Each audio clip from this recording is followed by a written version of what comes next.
But I'm running on empty, barely getting by, chasing these ghosts of that old country house. Some days are harder than the ones that come before. When it's just right, it always leaves me wanting more. And I keep looking forward, I don't get hung up on names. Every twist and turn, I can see a little more behind that veil. Steady as she goes now, like a ship out on the ocean, riding waves and gaining ground. I said so long, everything I know, threw it all away, took off down the road. I learned that living is easy, you just gotta find your way. Don't worry about tomorrow, don't worry about your mistakes. And I keep looking forward, I don't get hung up on days. Every twist and turn, I can see a little more behind that veil. Steady as she goes now, like a ship out on the ocean, riding waves and gaining ground. Well, I don't know where the road is gonna take me, to the ends of the earth. Maybe then I'll see if there's anyone left. Well, I'll play another song. If there's ears that'll listen, you know it can't be wrong. And I keep looking forward, I don't get hung up on names. Every twist and turn, I can see a little more behind that veil. Steady as she goes now, like a ship out on the ocean, riding waves and gaining ground. Steady as she goes now, like a ship out on the ocean, riding waves and gaining ground.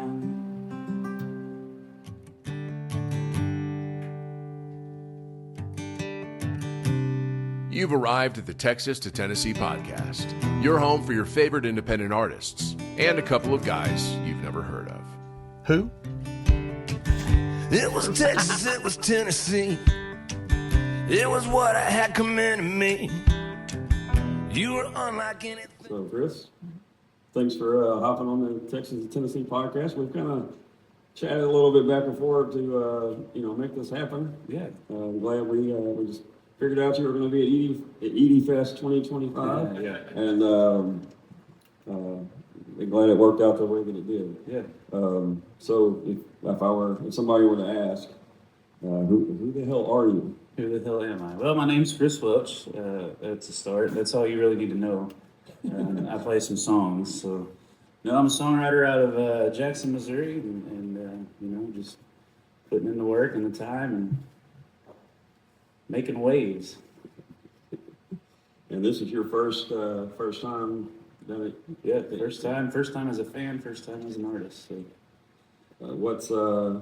in a way, I'm kind of glad that we didn't get to do this yesterday, because you got to kind of go through the whole day yesterday. Yeah.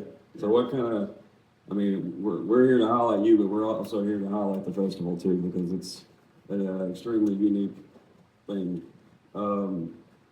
What's kind of something that stands out to you from your first day on the event?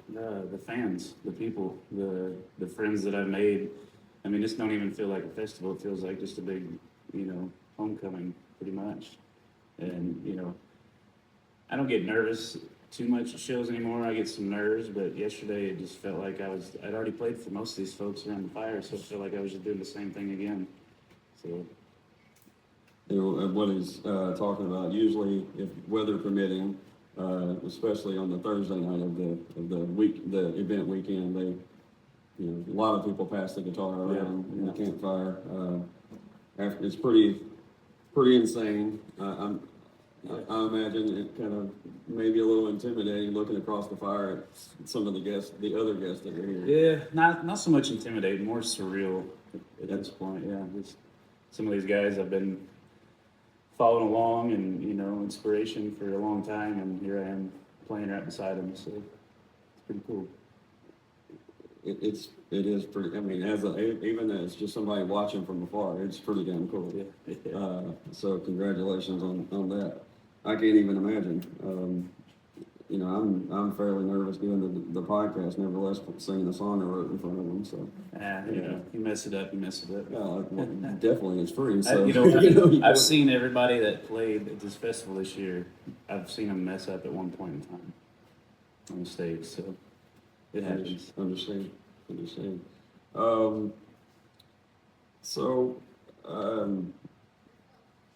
I know you and Edie kind of, how did you get on his radar? How did you two hook up? Because, I mean, you're here at the festival, so I know you have some kind of history with him. Yeah, I opened up for him first time, and I'm sure you don't remember this because I was not rememberable at that point in my career, but like, I don't know, 2017, maybe 18, and he had a full band, and nothing came out of that, you know.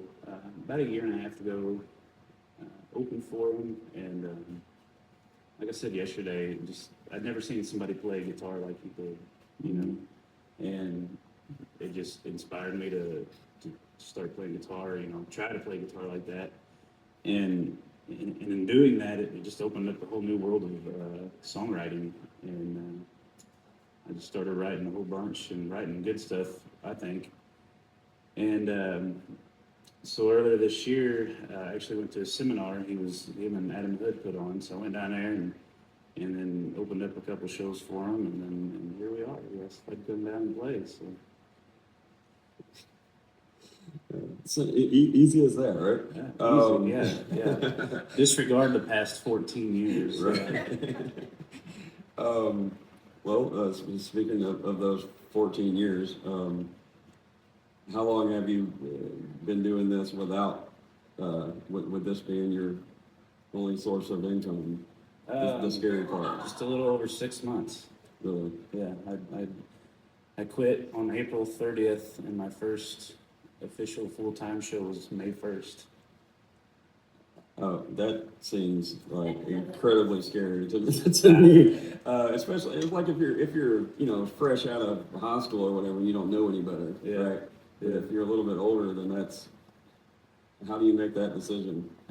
You just do it. I mean, I was at a point in my life where I can sit behind a desk or whatever for another 30 years and then retire or die, or I can go play music and at least do something I'm really enjoy doing. And you know, worst case scenario, if it don't work out, I gotta go back to working a job. You know, so They're always still there waiting for you. they'll always be right? there. They'll always be there. Yeah, that's true. All right, so this, Steve's not here, but this is his question, right? So, it is called the pie question. All right, this is the musical pie. I know, it's disappointing that it's not real pie. But, so it's made up of four parts. Okay, you got, songwriting, performance, studio, and then the business and the promotions and all the stuff that very few people like to do. Yeah. Which one is home for you? Which one is home? Which one is home? Songwriting. That's the one it's not necessarily the easiest, but it's the natural. It's the most natural. It's the one that, I mean, you got to work at all of it. I mean, to get better. But when I first started doing solo stuff, like my stage presence was not there. I had to watch a lot of videos of Todd Snyder to get some stage presence going on. You know, So that's something. that's a great place to start. Yeah, for sure.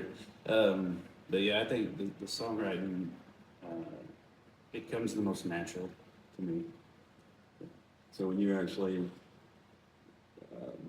you know, I hate to say the generic question as far as when did you start music or anything, but when you actually did, was it you wanted to write songs right out of the gate, or were you just covering stuff like everybody else does in the bedroom? No, when I knew I really wanted to do something with it, at least more than just playing it, you know, backyard parties for a bunch of drunks. It was, yeah, I kind of wanted to songwrite, be on that side, but Ragweed was the band that got me into it. So I wanted to be a rock and roll band, Okay. you know? So, yeah, and then I mean, they're still Yeah. songwriters, but They're still songwriters, but, you know, they have a front, you know, they're a rock and roll band too. definitely. So, But like all of us kind of, we start out on the cover band thing. Yeah. Or most of us, not everybody. 'Cause a lot of people want to write right out of the gate, and then they got to learn the other side of it. But I don't know if a lot of people that come to shows realize, especially the bar shows, when you're trying to sneak in some original songs, how difficult that is to get people to listen to that. So Can how did you kind of navigate that world, or decide you wanted to start pushing your own songs? well, when I had a band, when I first started, we did a lot of, I mean, we were a Red Dirt cover band, and we did originals, and we never strayed from that. Like bars knew that we weren't coming in and you weren't gonna hear, you know, George Jones or stuff like that. And not that it's bad, but we just weren't that band. Mm-hmm. So There's a bunch of those. yeah, and we opened for a few Red Dirt guys, so we had enough originals in our bag that, you know, we could play a 45-minute set of originals. When I started doing the solo thing, I realized I have to fill a lot more time with it just me being up there, so I had to dive into more covers, and over time I, you know, dove into classic rock and country and more traditional country stuff just to fill some time. Mm-hmm. And then it's really been in the last year when I just started. I'm like, you know what? I'm going to play my songs. If you don't like it, you can leave, or you can complain to the owner and tell him not to have me back, whatever. But I just started doing my stuff. And For you. yeah, It sounds bad if somebody says that, but like if you don't play it for you and then hope someone else likes it, it's tough if you're not fulfilling something for yourself first. yeah, absolutely. Right? It sounds selfish, but it's really just kind of something you have to do, right? Yep, absolutely. All right. So as far as that pie goes, the musical pie, not the real pie. Which one of those? You got the songwriting, performance, studio, and business, social, you know, all that. Which one do you end up spending the most time doing?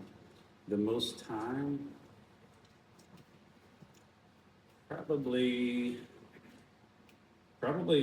the songwriting. Yeah, probably still spend most time. 'Cause, I mean, I'm always constantly doing it. It's never, I mean, it never stops. Gotcha. Yeah. I That's mean, good. I wrote a song last night on the porch. I wrote another one this Started afternoon one. at the house. Started one while ago. Yeah. It just never stops. Good. That's most of the time the business side ends up having to be. Yeah, well, I'm not big enough yet for it to take up too much time. Give me another year or two, and then we'll talk again. All right, we'll ask you about that pie then. At this point, what's your, you know, I don't know that everybody here at this festival has a huge team necessarily behind them. Yeah. But what's your team look like at this point in time? It's mainly just me as far as from the marketing and booking and yeah. I mean, I'm pretty much doing both. Understand, and there's a bunch of, I think the reason why I want to ask stuff like that is because, again, the people that aren't artists that listen to this might not realize Yeah.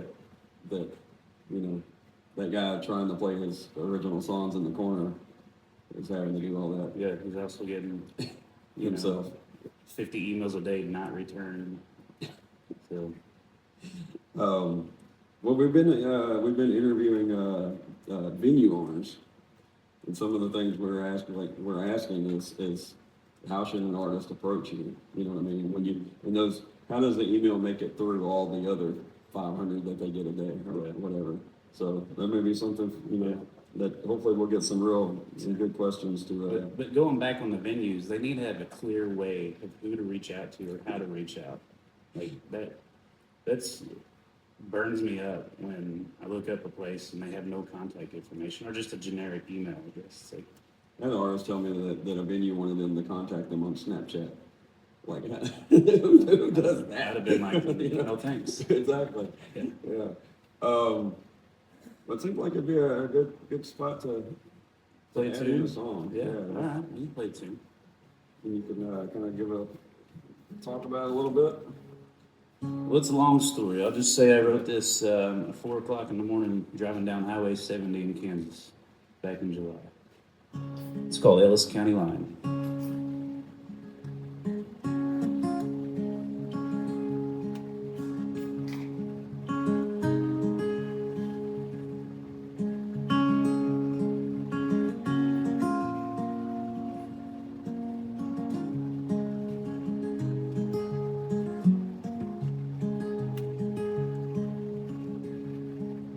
Wheat field as far as you can see, water tower hiding just beyond those trees. And there's a sign sitting on the side of the road saying Jesus loves me, he can save my soul. Saying Jesus loves me, he can save my soul.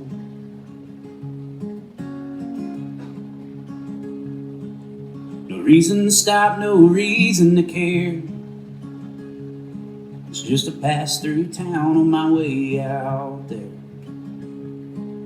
And my mind wanders every now and then, thinking back to what could have been. Oh, I'm thinking back to what should have been. So take me back to the Ellis County line. It's the last place I got her off my mind. Dreams big, saddle western sky, take me back to the Ellis County line.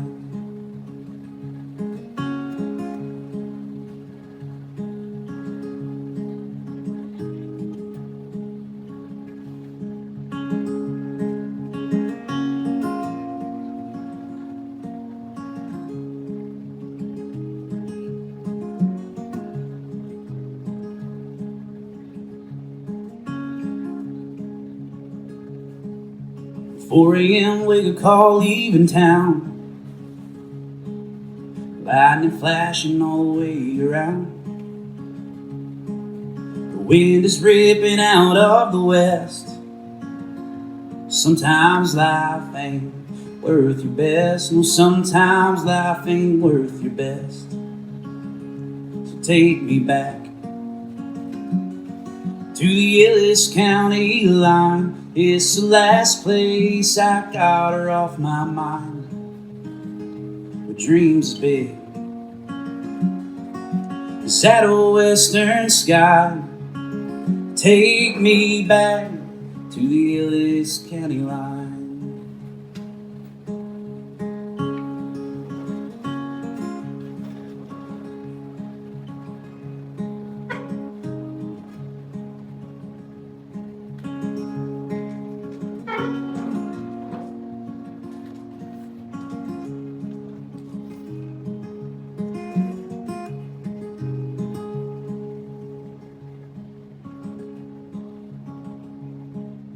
Raindrops hitting the soul windshield. I wonder if my mind will heal. The road is a dangerous game to play. I messed that up. Let me start that verse over. That's the remix. Raindrops hitting the soul windshield. I wonder if my mind will heal. Did I mess that up? I didn't mess it up. That's the right words, yeah. It's been a long week. The road is a dangerous game to play, but I wouldn't have it any other way. No, I wouldn't have it any other way. So take me back to the Ellis County line. It's the last place I got her off my mind. My dreams is big, saddle western sky, take me back to the Ellis County line. Take me back to the Ellis County line.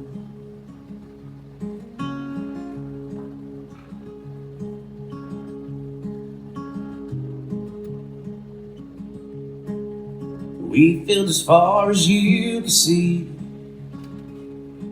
Water tower hiding just beyond those trees. Yeah. Yeah, you're right. It's been a long weekend. The song goes on forever. All right, as far as, or I'm gonna say before I go further, maybe come back in a few minutes and see if y'all have any questions. Give you a minute to think about that. If you do, just yell it out. We're not, we're not up to the point where we have mics to pass around yet. So, opening spots. Yeah. Do you remember the very first one that you listened to and you got to go open for? Probably, he's a local guy out of Missouri, John D. Hale Band.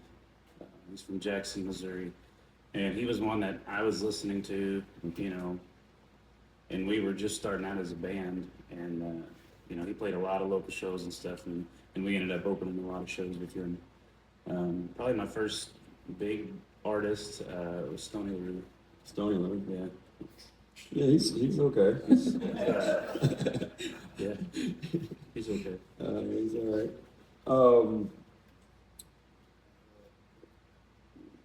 Some of the challenges of being the opener, you're in a room that's mostly there for somebody else.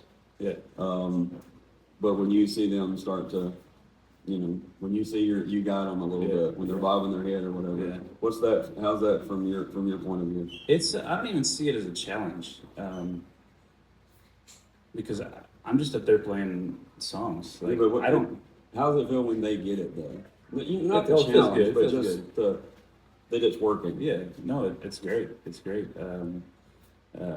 Yeah, when people kind of start moving along with it and stuff. Yeah, I think when you get them reined in, I can kind of relax and sit back and be like, all right, I got this. I can imagine that's an extremely good feeling. And then after those gigs, then this is, again, I asked this question because not everybody thinks about buying merch from the opener, but it's the argument that merch means more to me. Means more. So the little guy than the big guy. It means a lot to everyone, but still, Yeah. Oh yeah. For sure. So after you do that opening spot and you get to meet somebody at the merch table, I know they're putting some gas in your tank to get down the road, Yeah. but also like for yourself, how does that? It's been the coolest thing about jumping in this is meeting people and just hearing stories and the way they interpret my songs and what it means to them. By far, just the people. It's been the coolest thing. So I mean, it's almost, the music is just a side point and it's a plus, but the friends that I've made is awesome.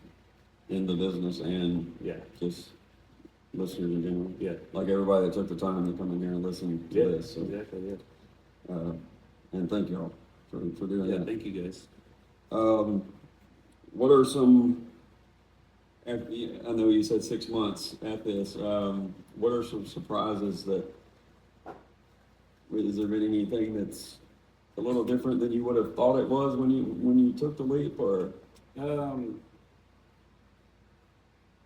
I mean, playing this festival, that was not on my radar at all. No, not really. I mean, I had to buy a van pretty quick. I had another deal kind of on the table and it fell through, so I had to find something pretty quick and bought a van. So that was kind of expected. I got you. As far as being out on the road and everything, you kind of had a good idea of what you were getting into. Yeah. I mean, I've been, doing it locally long enough. And I've talked with enough guys and things like,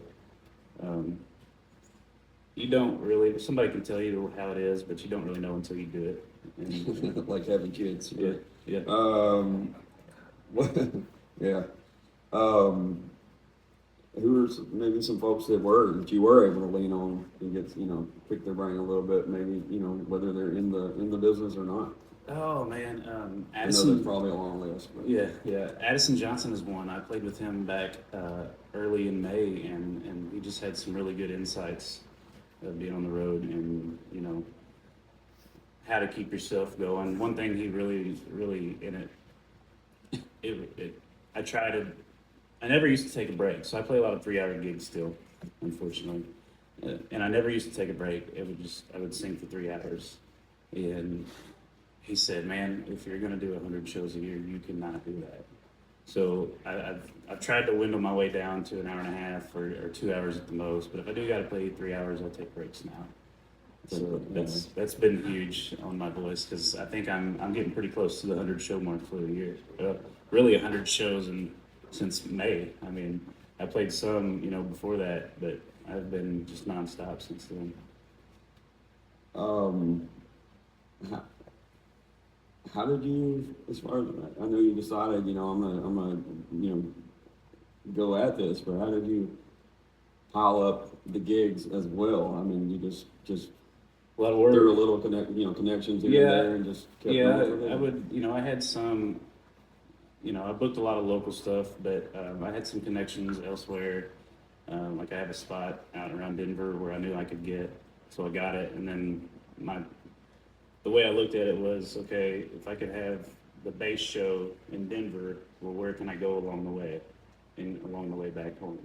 So then I just I'd get on Google and research music venues in Hays, Kansas, and, just start reaching out to folks. And I really didn't mean to jump past Addison either. He's been on the pod a couple times, so y'all go check those episodes out. And just from an outsider looking in, Addison seems to have his stuff together. Yeah. Like as far as his merch, like he is a one-man rolling business, and like just from like I said, somebody on the outside that doesn't get those conversations, it still looks like he can roll up and throw up his, he can be ready to play and sell merch in 30 minutes. Yeah, for sure. So, and I would think that he would be somebody good to be talking to. Yeah. Yeah, absolutely. I know he's relatively new at the game as well, but still, he has taken it head on. If you had a podcast, Larry, a music podcast, I've asked this question a couple times, and people gave like Theo Vaughn and different answers. I was like, I'm looking for music stuff. If you had a podcast, who would be somebody that you would want to interview and pick their brain alive or otherwise? Live. Probably Guy Clark. I mean, it's I'd ask him to just write a song. I want to see you write a song, and I just want to sit there and just watch how you do it. I mean, fair enough. Right. When I say in 5 years you made it in the business, what does making it in the business mean to you? Man, I feel like I've already made it. No. I mean, I'm able to, I don't know how long. I hope I can do it forever now at this point, but I've been able to sustain myself for as long as I have through music. And, I changed my mindset when I go places and I play for 3 people now. Like, those are 3 new fans, and I'm playing for them. They're getting an up close and personal show. And that's all I really need, I don't need to go sell out 500-person, 1,000-person venues or anything like that. So in my mind, I've already made it. Now, I don't know how long that'll last, but hopefully forever. No, that's a hell of an answer. Probably not one you normally get. Oh, Yeah. well, that was the first time I've asked that question. Okay. So, you're the guinea pig in a lot of things here, and thank you for that. All right, so we'll get into a few rapid fire questions and let everybody do their stuff, and then he's going to play another song. It's up to you whether it's yours or a cover. Your call. All right. All right. First concert you ever went to? Period. And then first concert you paid to go see. They're both in the same. Okay. Dierks Bentley at the Sykeston Boot Hill Rodeo in Sykeston, Missouri. I think I was 16. And it was a date, kind of a date. I took a foreign exchange student. I took her out to the rodeo. She was from Germany, and she had no idea who Dierks Bentley was. And yeah, it was not a good time. You know, we were young. We were both 16 years old. We just sit there, you know, like, not talking or anything like that. So Understand? All right, bucket list venue in your home state, in Missouri, and then bucket list venue anywhere else. probably Knuckleheads in Kansas City. Man, I would say Red Rocks, but I mean, It's not a bad. it's not a bad thing. I've heard it's nice. Yeah, yeah. I'd say play there. If you Yeah, ask. yeah, I think I will. Yeah, probably right now. I mean, I would love. I got to see Jason and Adam at the Redbird listening room in New Braunfels, and I got to play a song. So that would probably be one. It was just awesome. It was just That's a good Dallas's song. place, right? Dallas. Yeah. I think right now if I could play that venue, it'd probably be a bucket list item. It's a good. We're me and Dallas have talked. He's going to come on to talk Yeah. about that venue and his music stuff too. So looking forward to that. Again, try to support the venues that support the artist. For sure. So, because without those, you know where that goes. Oh man, hold on. I gotta redo that answer. Okay. I gotta say boxcars in Clinton, Wisconsin. Both of them. He's got multiple buckets. Yeah. I got big buckets. I think. Bucket list. I swear all of them are not going to be bucket list questions, but bucket list artists that you could open for. Let's put this into make it happen. Pretty much. Speak it into existence. I mean, I would have to go. It'd have to be somebody now that's passed on, like a Guy Clark or a Jerry Jeff, because the guys that are living, I've done it. I mean, Jason Eady, Adam Hood, Cody Canada. I mean, Robert Earl would be one, I guess, or Todd Snyder. I would hate to tell stories before Todd Snyder. You just play Play your songs. and you go Yeah, on. I got you. Tell a story about singing in front of Todd Snyder. Yeah. All right. You can have dinner with any historical figure, period. Not musical, or it can be musical, but. And what are you having? Man, that is off the wall. Yeah, well, I I've mean, never thought That's what we do. anything like this. believe it or not, it actually does help us get to know where, because who are you gonna pick, right? I mean, we've had Jesus to George Washington to everybody, and there's no wrong answer to that question, but it kind of lets you know where their mind, Yeah. what they're thinking, and then it's a good chance that they're in Texas, they're like steak, Yeah. so, which is not a bad answer either. I would say, I mean, a real answer, probably Jesus. And I'd probably want him to try some of those big dogs and cheese curds. Fair enough. All right, Spotify Wrapped. If we were to look at your current Spotify Wrapped, who's the top couple artists? Man, this is gonna Yourself? sound absurd. I don't listen to a whole lot of music. Like I don't put music on just in the background or anything. It would probably be The Tx2Tn podcast. Is that yeah, right? yeah. I do listen to that. Yeah, it would probably be like probably Guy Clark or Jerry Jeff or Jason Eady or Adam Hood. I mean, I get in moods where I want to hear something, so I just go listen to it. I don't put on a whole lot of background kind of stuff. Jared Morris is one that I listen to. Shout out to Jared. Yeah, Thanks. yeah. The alternative cowboy there. Yeah. All right, so this is the final question. Okay. All right, I the know most it's important, coming. I the know most it's coming. important question. Yeah. This started as a joke on episode 1, and I don't know, we're at like, I don't know, 170 or something, and we're still rolling with the question. So what is your favorite Little Debbie? By the way, he said he's been doing homework on this. I have, yeah. So, Been thinking.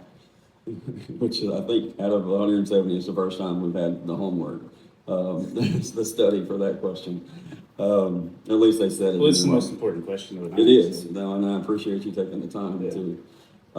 So what is your favorite Little Debbie snack? Man, it's so hard. It's so hard. As you guys can tell by my figure, I mean, I don't turn a lot of them down. I keep going back. A good fresh Swiss roll, I think, is probably my favorite. But they gotta be really fresh. popular lately. Yeah, they gotta be fresh. If they're not fresh, they're not good. So. Fair enough. Okay, Little Debbie, keep your game up. All right, take us out with another song. Does anybody have any questions? Yeah. Anybody want to know anything? Yeah. You in the back? Good. All the socials, Chris Welch Music. Yep. Try to keep it simple. And I've got business cards too, if that helps, so you don't forget.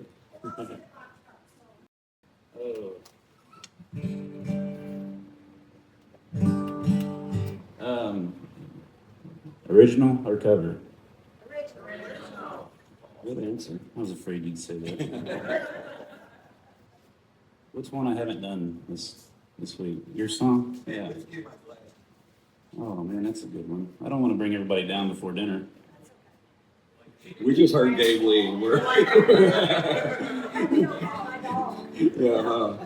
just heard Gabe Lee talking about the sad dog song. So anybody that's listening to this later, yeah. So we're good. Which one should I do, babe? Your song?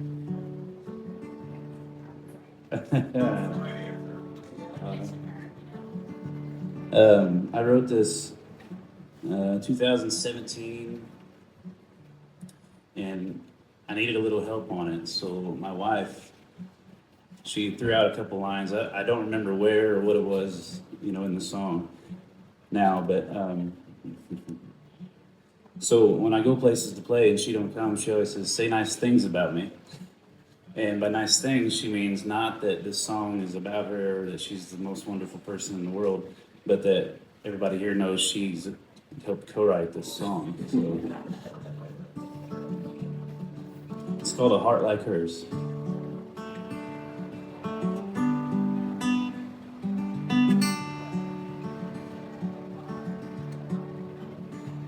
She's as pretty as a blue bonnet's growing in the East Texas fields. She's got a smile that can light up your darkest night. She's a ray of sunshine when the winter's been too long. No one really sees her, who she really is. And I'd give up everything if I could walk beside her, even if only for a while. A heart like hers loves unlike any other. A heart like mine needs a heart like hers. She's a Sunday morning sermon when your faith is wearing thin. She's a shoulder to lean on when you're needing a friend. Her touch is like an earthquake. It'll rattle your old bones. And when you finally calmed down, well, you found yourself a home. And I'd give up everything if I could walk beside her, even if only for a while. A heart like hers loves unlike any other. A heart like mine needs a heart like hers. She's got a history flying down that highway. It's something you can't change. Just do your best and stand beside her when the rain comes. She'll love you till the end.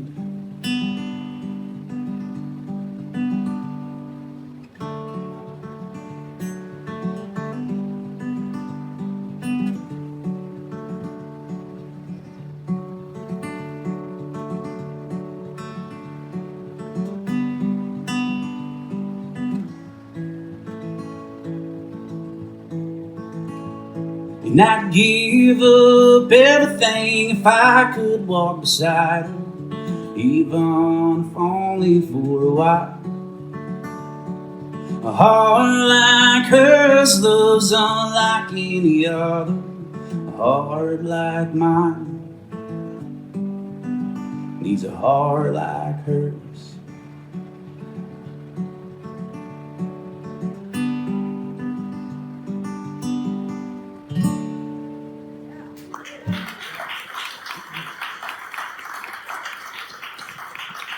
So I appreciate y'all wandering in here and watching this thing. I know we thought about this yesterday, so not necessarily a whole lot of planning and everything going involved, but I think this is pretty cool. Another way to showcase the artists and give them some more shine, and maybe we can actually, with a little planning, do this, once a day or something next year or something of that nature. So like I said earlier, make sure you follow Chris on all of his socials. I know you got the Tickety Talk and the Instagram and Instagram, Facebook, everywhere, and also wherever you stream your music. A lot of times that gets overlooked. Hit that follow button. Unfortunately, independent guys got to build a resume, and they got to have the sales pitch. And those numbers, and social medias, and follows and streams, it all helps them get the gigs. Yeah, don't even get me started on that. But that wasn't part of the question. But it is part of the game that everybody that's at this festival has to play in some way, shape, or form. So hit those follows so whenever new music is released, it lets you know, and it doesn't cost anything. Yeah. But it helps out the artist. And I would appreciate it if you did the same thing for the podcast. It's Texas to Tennessee on all the YouTube, Spotify, Apple, all that stuff. Tons of artists that I'm fans of, I'm a fan of, and I know you are too. Anything before we get out of here? Anything that's coming down the line that we need to make sure we talk about? I'm hoping, in a couple weeks, I'm going in. I'm going to record a live album. I'm opening up for Ben Donahere out of up in Missouri, and I'm going to record my set and put it out live. So yeah, hopefully in the next 3 or 4 months, I'll have an album to put out. So hit that follow. Yeah. All right, thank y'all. Thanks, guys. Cuts.